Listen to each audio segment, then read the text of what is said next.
அன்பு சொந்தங்களே, 1968 ஒரு கல்விக் கொள்கை வந்துச்சுங்க ஐயா சுதந்திரத்திற்கு பிறகு. 1986 இன்னொரு கல்விக் கொள்கை வந்துச்சு. அதை இரண்டாம் கல்விக் கொள்கை என்று சொல்லுவோம். 92 திருத்தப்பட்ட இரண்டாம் கல்விக் கொள்கை வந்துச்சு. சுதந்திரத்திற்கு பிறகு இந்தியாவை பொறுத்தவரை 2 கல்விக் கொள்கை தான் இதுவரைக்கும் இருந்துச்சுங்க ஐயா. நம்முடைய பாரத பிரதமர் நரேந்திர மோடி அவர்கள் ஆட்சிக்கு வந்த பிறகு ஒரு தேசிய கல்விக் கொள்கையை கொண்டு வரணும்.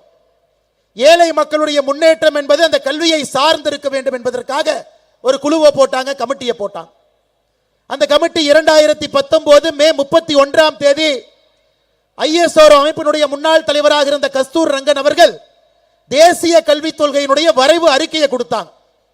அந்த அறிக்கையில மிக முக்கியமான பல விஷயங்களை சொல்லி இருந்தாங்க. அதுல மிக முக்கியமானது எந்த மொழியை நாம் படிக்க வேண்டும் என்று இருந்தது.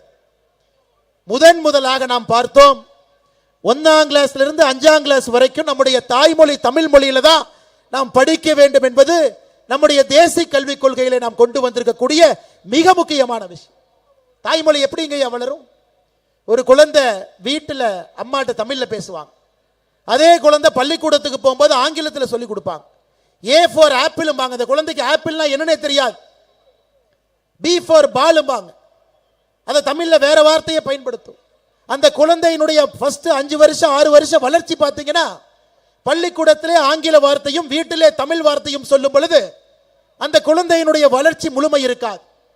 அதனாலதான் தாய்மொழி கல்வி கற்கக்கூடிய சைனாவாக இருக்கட்டும், ஜப்பானாக இருக்கட்டும், ஜெர்மனியாக இருக்கட்டும், எல்லோருமே மிக முக்கிய நாடுகளாக மாறி இருந்தார்கள்.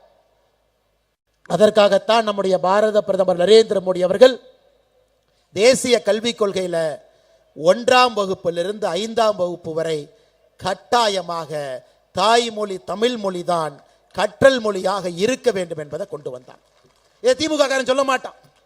இத்தனை ஆண்டு காலம் ஆட்சி செய்தும் கூட அவங்க கட்டாய தமிழ் மொழியை கொண்டு வரல, மோடி ஐயா கொண்டு வந்திருக்கிறார்.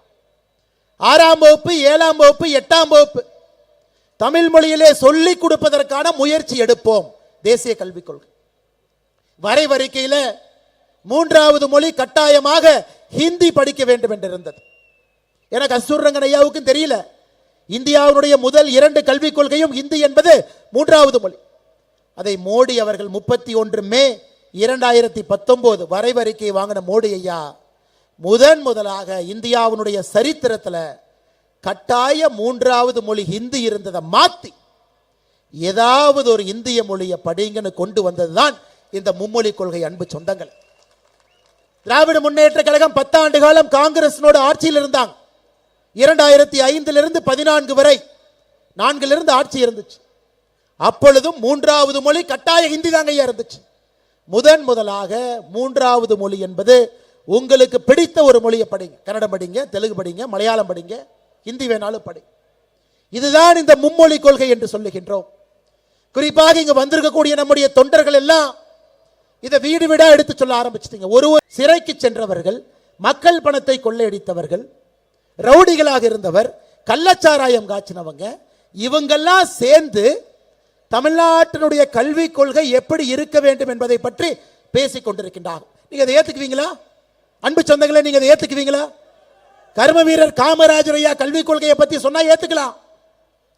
புரட்சி தலைவர் டாக்டர் எம்ஜிஆர் ஐயா சொன்னா ஏத்துக்கலாம். தன்மை இருக்கிறது. அரசியல் தலைவராக இருந்து அதுபோல் மாண்போடு வாழ்ந்திருக்கின்றார். ஐயா நரேந்திர மோடி அவர்கள் ஒரு கல்விக் கொள்கை எப்படி இருக்க வேண்டும் என்று சொன்னாலும் நாம் ஏத்துக்க போறோம்.